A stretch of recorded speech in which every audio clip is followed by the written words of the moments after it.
আপনার 30 বছরের কাজা নামাজ, এই কাজা নামাজের গোনাগুলো আপনি কিভাবে মাফ করে নেবেন?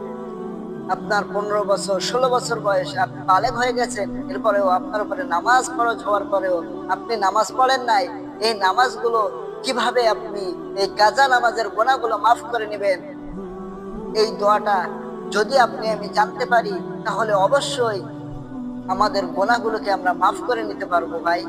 আমরা এই দোয়াটি যদি পড়তে পারি, রব্বানা তাকাব্বাল মিন্না ইন্নাকা আনতাস সামিউল আলিম, যদি আমি এই দোয়াটি পড়তে পারি, আল্লাহ তাআলা রব্বুল আলামিন আমাদেরকে এই 30 বছর কাজা নামাজের এই যে গোনা আল্লাহ তাআলা মাফ করে দিবেন।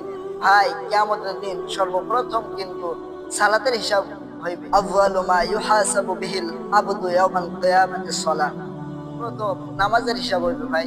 এই জন্য আমরা চেষ্টা করব নামাজ পড়ার জন্য। নামাজ যে কোনো অবস্থায় আমরা নামাজ ছেড়ে দেবো না। যে অবস্থায় থাকলেও, যত বিপদের ভিতরে থাকি না কেন, আমরা চেষ্টা করব ফরজ নামাজটা আমরা আদায় করে নেওয়ার। কেননা ভাই, এই নামাজ আমাদের জীবন থেকে যদি চলে যায়, যেরকম একটা গাছে যখন পানি না দেওয়া হয়, ওই গাছটা কিন্তু আস্তে আস্তে শুকিয়ে যায়, ওই রকম আপনার আমার জীবনে যদি আমরা আল্লাহ তাআলার ইবাদত যদি না করি, আমরা যদি নামাজ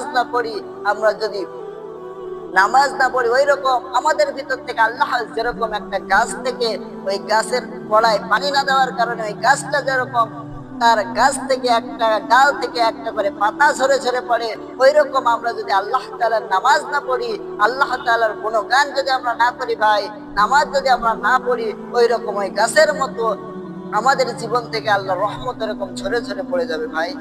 এই জন্য আসেন আমরা আল্লাহ তাআলার ইবাদত করি, আমরা নামাজ পড়ি।